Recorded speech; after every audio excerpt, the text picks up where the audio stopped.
Tyson stands with three men from his camp.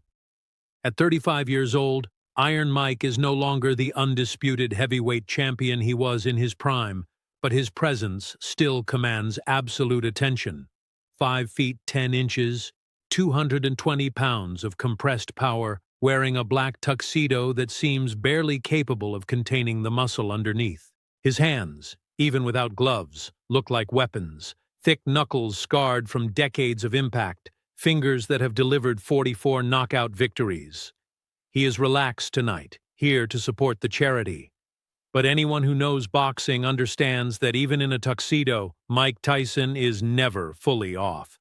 His reflexes, his ability to generate explosive power, these things don't turn off. Across the lounge, Jet Li stands with a smaller group, 38 years old, wearing a simple black suit, no flashy accessories. To most people in the room, he is recognizable from recent Hollywood films, Romeo Must Die, Kiss of the Dragon. But Jet Li carries himself with a quietness that makes him easy to overlook. He listens more than he speaks, and when he does speak, his English is accented but clear. The people around him are producers, a stunt coordinator, and two martial arts practitioners discussing fight choreography, the difference between stage combat and real application. What makes this evening unusual is that two worlds are about to intersect. The world of professional boxing, the most brutal, most tested combat sport in modern history, and the world of traditional martial arts, systems that claim effectiveness but are rarely proven against elite-level strikers. Mike Tyson represents the pinnacle of Western combat sports. According to documented analysis, Tyson's jab traveled from guard position to full extension in approximately 0.15 seconds, faster than most trained fighters could consciously react. Jet Li represents something different, a martial arts background rooted in Chinese wushu. He began training at age 8, won national championships in China before transitioning to film. But unlike many martial artists in cinema, Jet Li has consistently maintained that his training was application-based, designed for effectiveness first. Very few people outside closed training environments have seen Jet Li apply his skills against world-class strikers. The conversation in the lounge continues, groups mingling. Someone from Tyson's camp knows someone from the film industry group. Introductions are made. Mike Tyson and Jet Li meet for the first time. Tyson extends his massive hand. Jet Li takes it. They exchange pleasantries. Tyson mentions he's seen Romeo Must Die. Jet Li thanks him, says he's been a fan of Tyson's boxing career. The conversation should end there, but someone in Tyson's group makes a comment that changes everything. He asks Jet Li if the speed displayed in his films is real or enhanced by camera work, editing tricks, the standard Hollywood techniques. It's not meant as an insult, just curiosity. Jet Li smiles. He explains that while camera techniques enhance certain visuals, his actual movement speed is not artificially created. The techniques are real, performed at full speed. But he acknowledges that seeing something on screen and experiencing it in person are very different. Real time is the only honest measure. Mike Tyson listens, then asks directly, "So if we were standing here, no cameras, your speed is still like what we see in the movies?" Jet Li's response is calm. Camera can't create speed that doesn't exist. It can only show what's already there.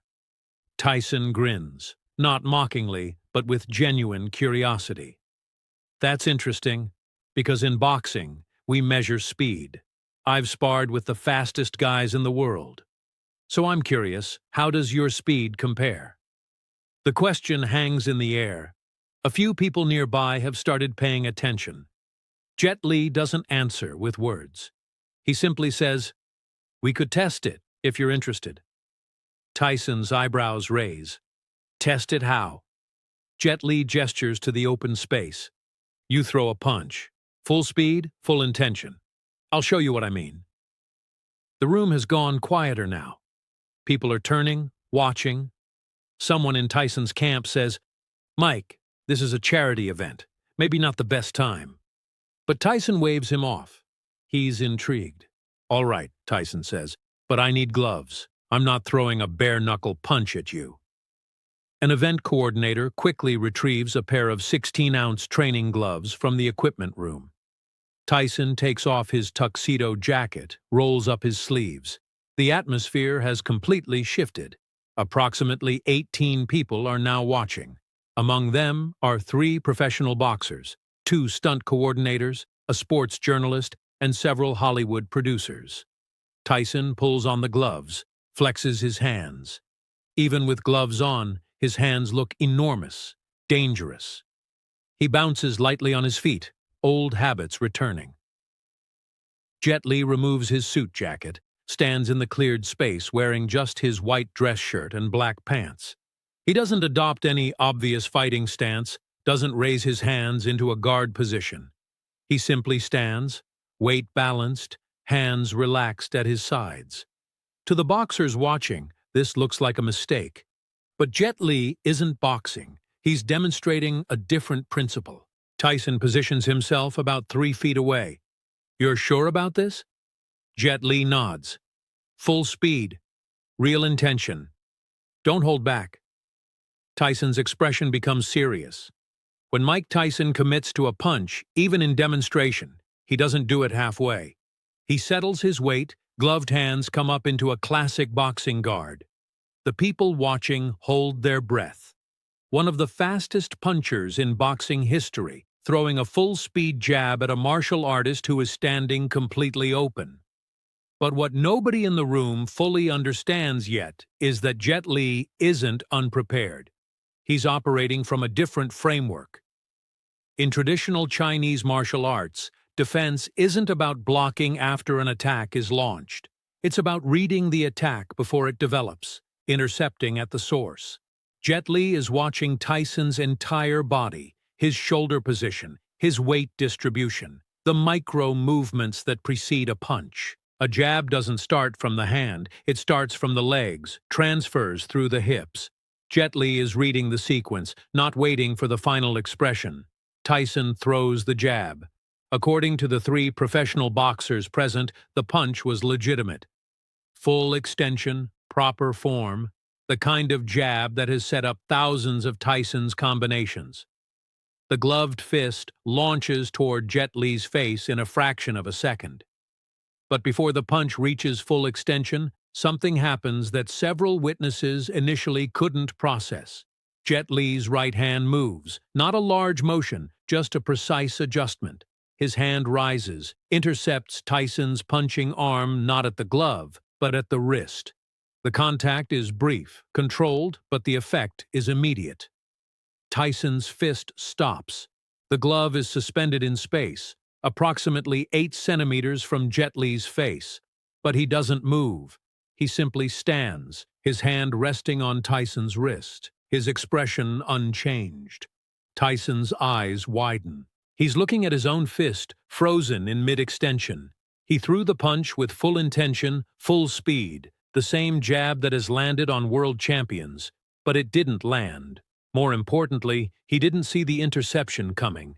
Jet Li's reaction time was faster than Tyson's attack time. The room is completely silent. The movement was so small that some witnesses initially thought Jet Li hadn't done anything, but the angle was wrong for that. Tyson's arm is extended, his weight committed forward. The only explanation is that Jet Li intercepted the punch mid-flight with a speed that defied normal reaction parameters. One of the stunt coordinators present later described it as seeing something I thought was only possible with wire work and camera tricks. Tyson slowly pulls his arm back, steps away, looks at Jet Li with confusion and respect. He's been in combat sports for 3 decades, and nobody has ever stopped his jab like that. Intercepting at the source, controlling the attack before it could complete.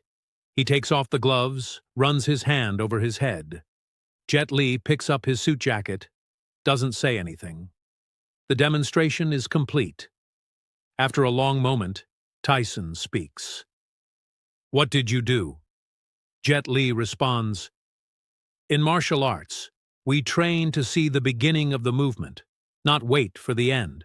Your punch starts from your legs, your hip rotation. If I wait to see your fist, I'm too late. But if I see your body prepare, I can respond before your hand arrives. Tyson nods slowly. I've been hit by guys who can punch, but I've never had someone just stop it like that. No block, no slip, just control. Jet Li bows his head slightly. You are very fast, but speed alone isn't enough. Understanding structure, timing, that's what makes technique work. The gala begins 20 minutes later. Both men give speeches, support the charity. They interact politely when their paths cross, but neither discusses what happened. When the event concludes, Tyson returns to his hotel suite. His cornerman asks what he's thinking.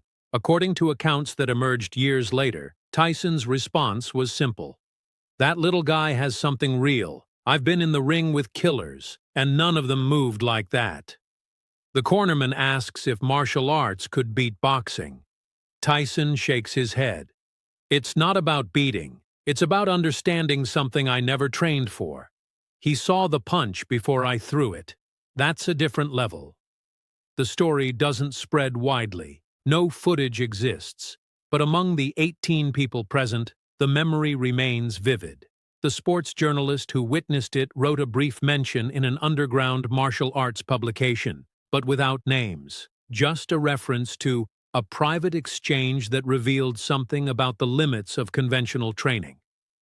In 2008, during a podcast interview, Mike Tyson was asked about the fastest person he'd ever sparred with.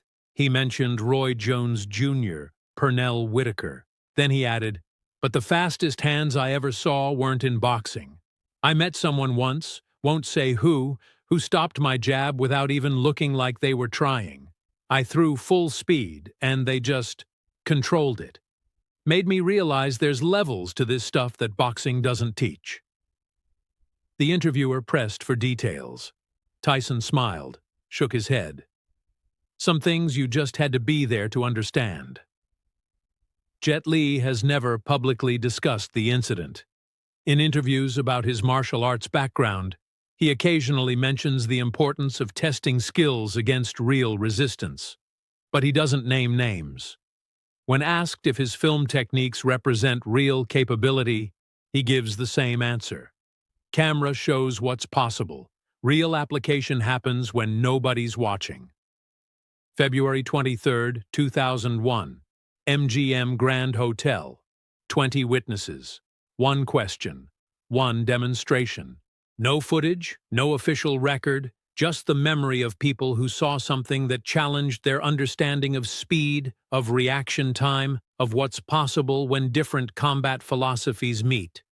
The story exists in that strange space between documentation and legend, too specific to be dismissed, too unverified to be confirmed. The charity gala raised $2.3 million that night. Newspapers covered the event, mentioned the celebrities present. Nobody reported what happened in the VIP lounge. Some moments aren't meant for headlines. They're meant for the people who experienced them, who understand that real demonstration doesn't need publicity, just presence, just witnesses, just the quiet acknowledgement that something rare occurred.